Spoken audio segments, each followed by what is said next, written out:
सप्तऋषि संकुल में आपका हार्दिक स्वागत करती हूँ। आज की हमारी हिंदी की क्लास में हम कक्षा 9 में तीसरा गद्य देखेंगे, क्या निराश हुआ जाए। तो आप अपनी पुस्तक निकाल के रखिए और यहाँ पे रबर पेंसिल भी साथ में रखिए और देखिए उनके जो लेखक है, क्या निराश हुआ जाए। हमारा जो गद्य है तीसरा, क्या निराश हुआ जाए, तो उनके जो लेखक है हजारी प्रसाद त्रिवेदी, उनका जन्म सन 1907 में हुआ था और उनका निधन यानी कि उनकी जो मृत्यु है वो 1979 में हुई है। आचार्य हजारी प्रसाद त्रिवेदी का जन्म बलिया, कहाँ पे हुआ है? आचार्य जी का जन्म बलिया में, उत्तर प्रदेश जिले के दुबे का छपरा नामक गांव में हुआ था। लेखक का जन्म कहाँ? उत्तर प्रदेश का जो जिला है उसमें कौन सा गांव है? दुबे का छपरा, उस गांव में उसका जन्म हुआ था। पारिवारिक परंपरा अनुसार संस्कृत का अध्ययन शुरू करके उन्होंने हिंदू काशी विश्वविद्यालय से ज्योतिषाचार्य की परीक्षा उत्तीर्ण की। पारिवारिक परंपरा એટલે કે એમના પરિવારની જે પરંપરા છે એ પરંપરાને અનુસરીને એમણે સંસ્કૃતમાં અધ્યયન કર્યું હતું, અભ્યાસ કર્યો હતો અને તેમણે હિન્દુ જે કાશીમાં વિશ્વવિદ્યાલય છે ત્યાંથી તેમણે જ્યોતિષની પરીક્ષા પાસ કરી હતી। गुरुदेव रविंद्रनाथ के आश्रम में एमणे जेमना गुरु छे रविंद्रनाथ, एमना आश्रम में 1940 से 1950 तक हिंदी भवन के निर्देशक रहे अने एमणे जे एमना गुरु छे रविंद्रनाथ ટાગોર, એ રવિન્દ્રનાથના આશ્રમમાં એમણે 1940 થી 1950 સુધી હિન્દી નિર્દેશક તરીકે તેમણે કાર્ય કર્યું। તત્પશ્ચાત काशी हिंदू विश्वविद्यालय वाराणसी एवं पंजाब विश्वविद्यालय चंडीगढ़ में हिंदी विभाग के प्रोफेसर तथा अध्यक्ष पद पर कार्य किया અને ત્યાર પછી તેમણે કાશી જે હિન્દુ વિશ્વવિદ્યાલય છે તે અને વારાણસીની અંદર પંજાબ વિશ્વવિદ્યાલય છે એ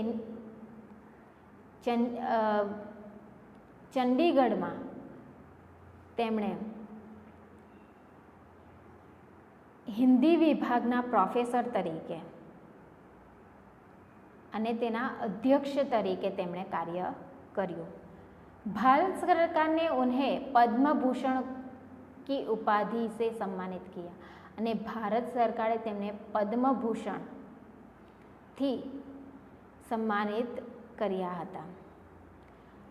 हिंदी साहित्य जगत में त्रिवेदी जी एक निबंधकार, एमणे हिंदी साहित्य जगतनी अंदर एक निबंधकार, उपन्यासकार, समालोचक तथा शोधकर्ता, इतिहासकार के रूप में प्रचलित हुए। एमणे हिंदी साहित्य जगतनी अंदर घणा निबंधो आप्या, उपन्यासो पण लख्या छे अने समालोचक तेनी समीक्षा पण करी छे। शोधकर्ताना इतिहास तरीके पण तेमणे खूब प्रचलित छे। अशोक के फूल વિચાર પ્રવાહ, કુટજ, કલ્પલતા આદિ નિબંધ સંગ્રહ એમણે અશોક કે ફૂલ, વિચાર પ્રવાહ, કુટજ અને કલ્પલતા આ એમણે નિબંધ સ્વરૂપે આપેલા છે. બાણભટ્ટ કી આત્મકથા, પુનર્વા, ચારુચંદ્ર લેખ, अनाम दास का पौधा, उपन्यास तथा कबीर सूरदास हिंदी साहित्य का आदिल काल, साहित्य सहचर हिंदी साहित्य, अद्भव और विकास हिंदी साहित्य के भूमिका आदि आलोचना तथा इतिहास ग्रंथ है. आ एमणे लखेला इतिहासना बधा ग्रंथों है. प्रस्तुत निबंध में आज हम जो पढ़ने वाले हैं क्या निराश हुआ जाए, उसका जो प्रकार है वह निबंध के स्वरूप में लेखक ने हमें दिया है. तो प्रस्तुत निबंध में त्रिवेदी जी ने यह समझाया है कि तत्कालीन भारत समाज में व्यापक अनाचार केवल बाहरी स्तर पर है. આજે આપણે જોવાના છે નિબંધ સ્વરૂપ પ્રકાર. તો એ નિબંધની અંદર આજનું જે વાતાવરણ છે, સમાજમાં જે વ્યવહાર છે એ અનાચરણને બહારી સ્તર ઉપર, બહારથી એનો જે દેખાવ છે એ સ્તરની એમણે ચર્ચા કરી છે. मैं आज भी लोगों में मानवीय मूल्यों के प्रति आस्था कायम है. વાસ્તવમાં જે એમનો બહારી દેખાવ છે એ દેખાવ જોઈને આપણે નિરાશ થઈ જાય છે, પરંતુ તેના અંદર એટલે કે આજે પણ સમાજમાં ઘણા એવા લોકો છે જે સમાજમાં સારા કાર્ય કરે છે, તેના કારણે આજે એવા લોકો પણ છે. ખરાબ લોકો તો છે જ, પણ સારા લોકો પણ છે, એટલે નિરાશ થવાની જરૂર નથી એમ એ આપને આ નિબંધ द्वारा समझावा मांगे छे. अपने जीवन में घटित कुछ घटनाओं के द्वारा बताया है कि हमें निराश नहीं होना चाहिए. अतीत हमें जीवन में प्रति आस्थावान बने रहना चाहिए. અને લેખક સમજાવવાનો પ્રયત્ન કરે છે કે એમના જીવનમાં એટલી થોડી એવી ઘટના બની છે, એ ઘટનાઓના આધારે એ કહેવા માંગે છે કે સમાજના બધા લોકો જ ખરાબ નથી હોતા. કોઈક લોકો એવા પણ હોય છે જેના કારણે સમાજમાં સારી વ્યવસ્થા પણ થાય છે, એટલે આપણે એનાથી નિરાશ થવાની જરૂર નથી. ચાલો તો આપણે આ क्या निराश हुआ जाए यह गद्य देखते हैं. मेरा मन कभी कभी बैठ जाता है. लेखक શું કહે છે કે મારું મન ક્યારેક ક્યારેક ગભરાઈ જાય છે, બેઠ જાય છે. समाचार पत्र में ठगी, डकैती, चोरी, तस्करी और भ्रष्टाचार के समाचार भरे रहते हैं. આપણે આજે છાપાની અંદર જોઈએ, સમાચાર એટલે કે છાપાની અંદર આપણે જોઈએ તો ઘણા સમાચાર, આખું છાપું જ આપણે જોઈએ તો છાપામાં ક્યાં ચોરી થઈ છે, ક્યાં લૂંટ થઈ છે, ક્યાં ઠગાઈ થઈ છે, ક્યાં દાણચોરી થઈ છે કે ભ્રષ્ટાચાર થયું છે, એ બધી ઘટનાઓથી આપણે જોઈએ તો આજનું જે છાપું છે એ છાપું ભરેલું હોય છે. आरोपों प्रत्यारोपों का कुछ ऐसा वातावरण बन गया है कि लगता है देश में कोई ईमानदार आदमी ही नहीं रह गया है. અને આજે એટલા બધા અત્યાચારો અને અપરાધો વધી ગયા છે, એનું વાતાવરણ છવાઈ ગયું છે દુનિયાની અંદર. તો એના લીધે ક્યારેક એવું પણ લાગે છે કે ઈમાનદાર કે સાચા વ્યક્તિઓ આ દુનિયામાં રહ્યા જ નથી, એવું પણ વિચારવા પર આપણે મજબૂર થઈ જઈએ છીએ. हर व्यक्ति संदेह की दृष्टि से देखा जा रहा है. એટલે કે દરેક વ્યક્તિને अपराधीની दृष्टिથી જોવામાં આવે છે। जो जितने ही ऊंचे पद पर है उतने ही अधिक दोष दिए जाते हैं। એટલે કે સમાજમાં જેટલા ઉપરી ઓહદા ઉપર જે વ્યક્તિ હોય છે એ વ્યક્તિને એટલો જ દોષ આપવામાં આવે છે અને એને દોષપૂર્ણની दृष्टिથી એને જોવામાં આવે છે। एक बहुत बड़े आदमी ने मुझसे एक बार कहा था कि इस समय सुखी वही है जो कुछ नहीं करता। અને લેખક શું કહે છે કે એક વ્યક્તિએ મને એવું કહ્યું હતું કે આજે દુનિયાની અંદર એવા લોકો સુખી છે જે કંઈક કરતા જ નથી, એ લોકો સુખી છે।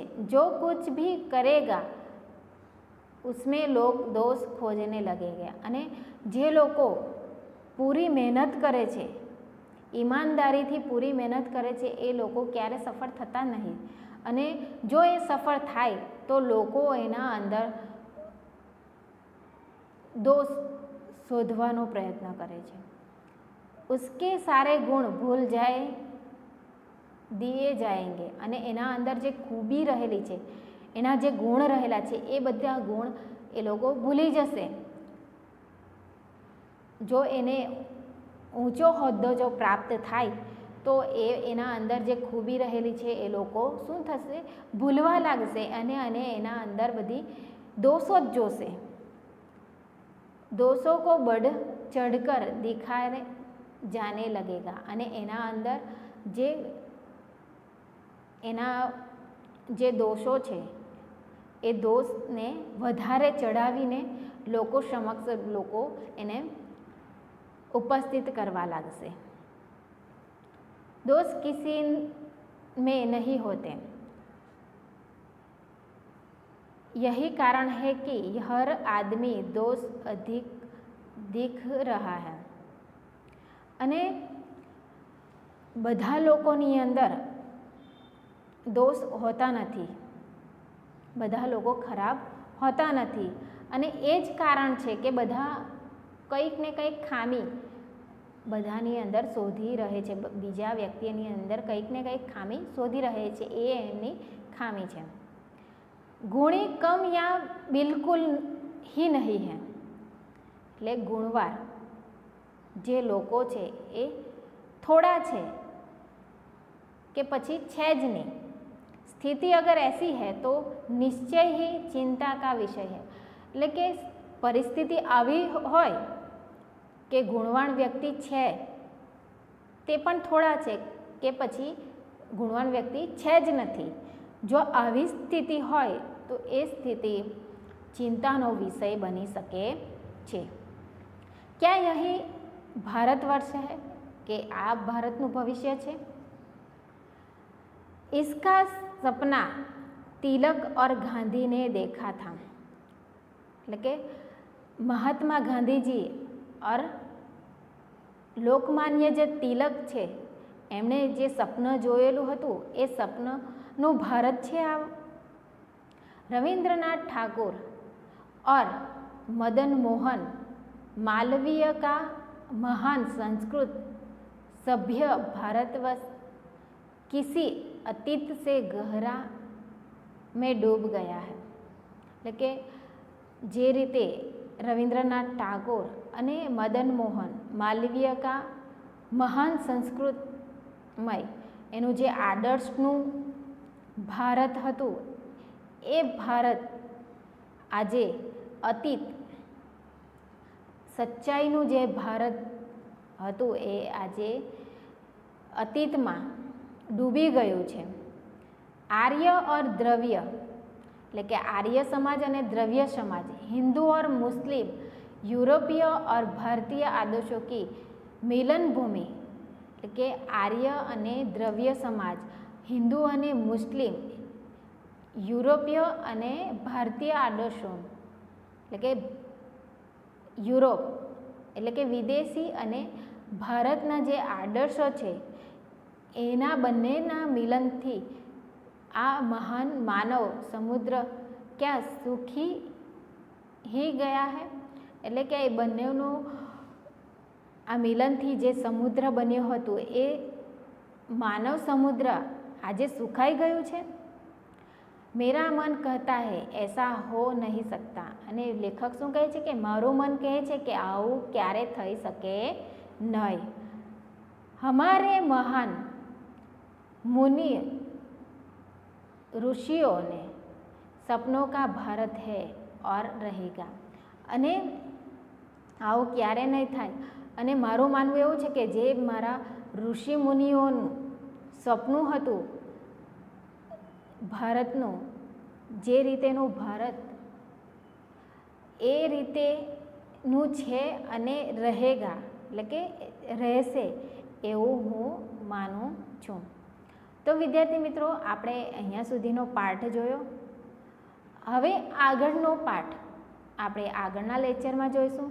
ત્યાં સુધી તમે આ પાઠનો અભ્યાસ કરજો. ત્યાં સુધી જય હિન્દ, જય ભારત, અસ્તુ.